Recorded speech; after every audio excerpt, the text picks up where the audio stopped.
सबसे पहले बहुत खुशी हुई कि 5 माह बाद पाकिस्तान के एक सपूत, बलूचिस्तान के एक सपूत महमूद खान अचकज़ई साहब को ये जो मेरे सामने कुर्सी है लीडर ऑफ द ऑपोजिशन, वो अल्लाह रब्बुल इज़्ज़त ने ऑपोजिशन और बिलखसूस इमरान खान साहब और उनकी टीम ने जिस ख्वाहिश का इजहार किया था वो रब ने कल उसको रियलिटी हकीकत बनाया। तो मैं महमूद खान अचकज़ई साहब, आपके और मेरे रिवायात एक हैं, आप मेरे बुजुर्ग हैं, आपको बहुत बहुत मुबारक हो और अल्लाह आपको इस मुल्क जो कलमे के नाम पे बना है और ये वो मुल्क जो इंशाअल्लाह आने वाली नस्लों के लिए एक एग्जाम्पल होगा बेस्ट प्रैक्टिसेस का और कौमें सीखेंगी इंशाअल्लाह। आप इस मुल्क के अंदर आइन और कानून की बालादस्ती के लिए, इस मुल्क के पार्लिमान के तकद्दुस के लिए, इस मुल्क के अंदर पाकिस्तान के वो तमाम इकाइयों के जो बुनियादी हकूक हैं और फिर बिलखसूस जो इमरानी मुआहदा हुआ है, सोशल कॉन्ट्रैक्ट रियासत का बासी के साथ, उसके लिए, और इमरान खान साहब जो अपनी ज़ात की बात नहीं करते, वो आइन और कानून की बालादस्ती की बात करते हैं, उसके लिए आप अपना कलीदी रोल अदा करेंगे इंशाअल्लाह। मैं सिर्फ इतना कहना चाहूँगा डिप्टी स्पीकर साहब, आई फेल टू अंडरस्टैंड कि इतनी सीजन पॉलिटिकल पार्टीज हैं के मेंबर हैं और on the floor of the house हमने इनको बड़े गौर से सुना और सुनते हैं, लेकिन अगर आप ऑर्डर ऑन द हाउस कर दें तो I will be grateful, because ये मैसेज बड़ा नेगेटिव जा रहा है। आई रिक्वेस्ट जी। बोले जी, order in the house, order in the house जी। बोले अफरीदी साहब प्लीज। डिप्टी स्पीकर साहब, जो कुछ कराची में हुआ, मैं ब्लेम गेम में नहीं जाऊंगा। सोशल कंप्लायंस और safety measures, human development, investment on humans, human dignity, जान और माल का तहफ़्फ़ुज़, ये इस मुल्क में इसको मनोअन इस पर काम क्यों नहीं किया गया? 18th अमेंडमेंट के बाद national disaster management authority and provincial disaster management authority, इनके अंडर ये जो कंफ्यूजन है, लैक ऑफ टेक्नोलॉजी, बायलॉज को इंप्लीमेंट ना करना, एक दूसरे को लेट डाउन करना, और अभी हमने सुना जो भी कहा गया, मैं सिर्फ इतना कहना चाहूंगा कि पैसे का ज़िया वक्ती तौर पे इसकी तकलीफ होती है, ये रिकवर हो सकते हैं, लेकिन बल्दिया टाउन से नहीं सीखा, कोई ऐसे इनिशिएटिव नहीं लिया गया जिससे पाकिस्तान के अवाम और तमाम इकाइयों के बासियों को उनके हकूक और बिलखसूस उनके जो जेन्युइन राइट्स हैं और जानो माल का तहफ़्फ़ुज़ उसको यकीनी बनाना, उसके लिए कभी सोचा नहीं गया। आज वो तमाम सोचें जो ज़ात के लिए लगी थी वो एक्सपोज हो रही हैं, लेकिन बदकिस्मती से मेरे मुल्क के पाकिस्तान के बासियों का बहुत बड़ा नुकसान हो रहा है। इसी तरह तीरा में, कुरम एजेंसी में, औरंगज़ई एजेंसी में, नॉर्थ वजीरिस्तान में, साउथ वजीरिस्तान में, मोमंद में, पूरा मर्ज डिस्ट्रिक्ट्स, एक्स फाटा में IDPs की इस्तिलाह इंटरनली डिस्प्लेस्ड पर्सन्स, अंदाजा करें डिप्टी स्पीकर साहब कि खुदा ना खास्ता मेरे मुंह में खाक, F6 में, F7 में, गुलबर्ग लाहौर में, कराची डिफेंस में मस्जिदों में ऐलान हो जाए कि फौरन घर खाली करें, मिसक्रिएंट्स आ गए हैं। मसाजिद, घर, मालो बता, बच्चे, कोई कहां पे है, सब कुछ खाली करें और निकलें, और फिर उनके लिए कोई रिहैब का प्लान ना हो, उनको ओनरशिप ना मिले, उनको निकालने में तो जल्दबाजी की जाए, फिर वो कैंपों में रहें, उनकी इज्जतें, उनकी गैरत, उनकी बुनियाद, उनके रिवायात, उनकी अकदार, उनकी इज्जत नफ्स की दर्जिया में घेरी जाएं, लेकिन एहसास ना हो।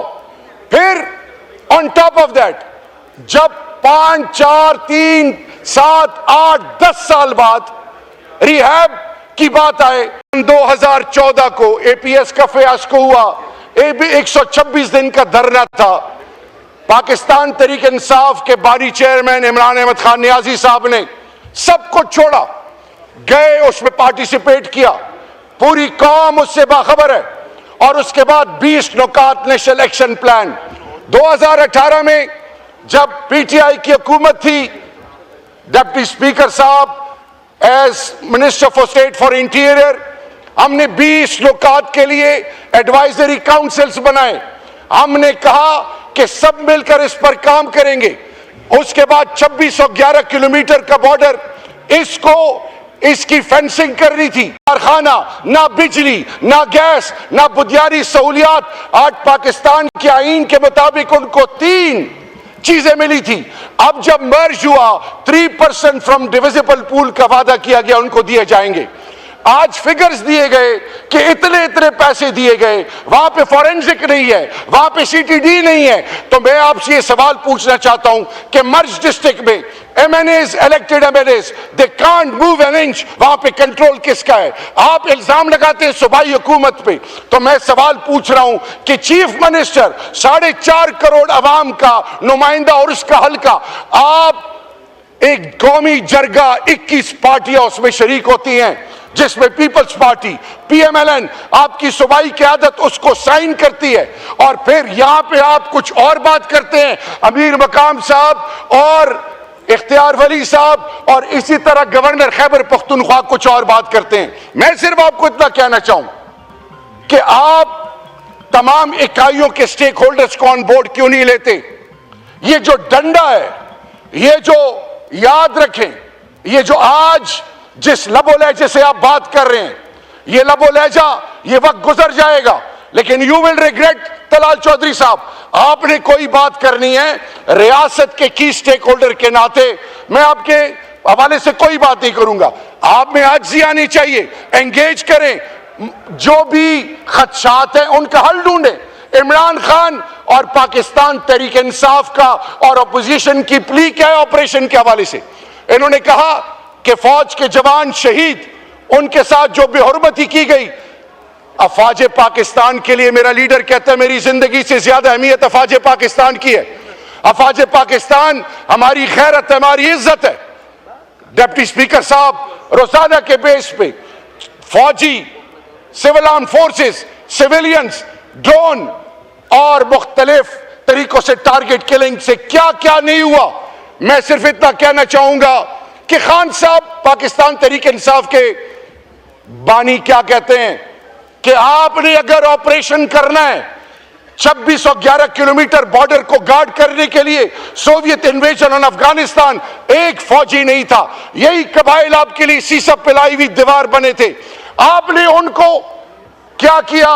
आपने उन मिस्क्रिएंट्स जो पाकिस्तान की जमीन, पाकिस्तान के मसाजिद, मदारिस, इमाम बारगाहें, खानकाहें, पाकिस्तान के मासूम निहत्ते पाकिस्तानी और फिर मेरे अफवाज पाकिस्तान सिविल आर्म फोर्सेस को जो टारगेट करते हैं, वो खारजी, उनका मुकाबला इन कबाइल से करें। वहां पे रिवायात हैं, जरगा सिस्टम है। और अफगानिस्तान ड्यूरल लाइन के उस तरफ वो भी कबाइल पश्तून है। जब ये बैठेंगे तो मसले का हल निकलेगा। क्या वजह थी कि 2018 में खान साहब की हुकूमत से लेकर एंड तक अप्रैल 2022 में एक ड्रोन नहीं होता, लॉ एंड ऑर्डर एग्जाम्पलरी, कोई ऐसा वाकया नहीं होता।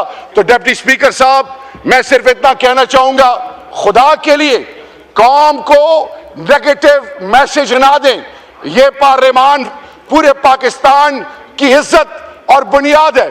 आप जब बिजली, गैस प्रोड्यूस करने वाले वो अजला जो केपीके के हैं, फोर्स लोड शेडिंग, उनके बुनियादी हकूक, नेशनल फाइनेंस कमीशन में 19.6% मेरा शेयर है।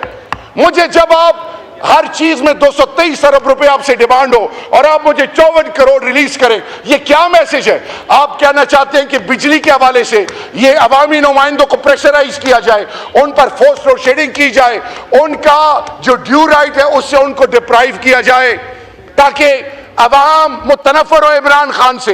ये वो तमाम हरबे हैं जिसमें हम नाकाम हो चुके हो। खुदा के लिए सबको साथ लेके चलें, सबको इज्जत दें, इसी में पाकिस्तान की बका और पाकिस्तान का मुस्तकबिल है।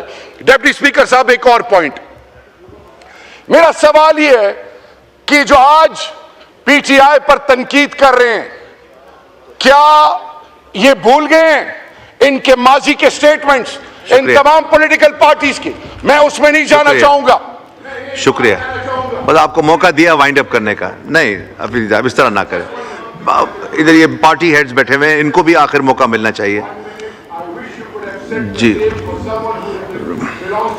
तो इसलिए मैं अभी 3 इधर इस साइड वालों को दे रहा हूं टाइम जी। अफरीदी साहब का माइक खोलें। मैं सिर्फ आखिर में एक बात कहना चाहूंगा, आप कॉन्फिडेंस बिल्डिंग मेजर्स लें। आपको लीडर ऑफ द ऑपोजिशन ने कहा है कि वो इनके गारंटर होंगे। इलामा राजा नासिर अब्बास साहब को भी आज सेनेट में ऑपोजिशन लीडर एक्सेप्ट करके उनको आज उनके अल्हम्दुलिल्लाह जो जिसके लिए 5 महीने में इंतजार करना पड़ा वो इनको एंगेज करें। इमरान खान साहब ने इनको जिम्मेदारी दी है, लेकिन एक चीज मैं बताऊं, इमरान खान और पाकिस्तान तहरीक इंसाफ कभी भी कानून और आईन की बालादस्ती पे कॉम्प्रोमाइज नहीं करेगी, कभी भी जात की बात नहीं करेंगे। और आपने कहा कि जी क्या हुआ, बुजदार ने क्या किया, तो आपके पास अदालतें हैं, कानून आपके पास है, मेक देम पेनलाइज। सिर्फ मैं इतना कहना चाहूंगा, इस पार्लियामान के तकद्दुस के लिए, पाकिस्तान के अंदर पॉलिटिकल पार्टीज के मुस्तकबिल के लिए, पाकिस्तान के अंदर कानून और आईन की बालादस्ती के लिए, इस मुल्क के नौजवानों के लिए, इस मुल्क के इदारों के लिए, इस मुल्क के मुस्तकबिल के लिए, खुदा के लिए सबको साथ लेके चलें। हम सब यूनाइट होंगे तो मोदी को भी मैसेज जाएगा, एंटी पाकिस्तान फोर्सेस को भी मैसेज आएगा और पाकिस्तान का फ्यूचर भी इंशाल्लाह सेफ हैंड्स में होगा। Long live Pakistan, long live Imran Khan.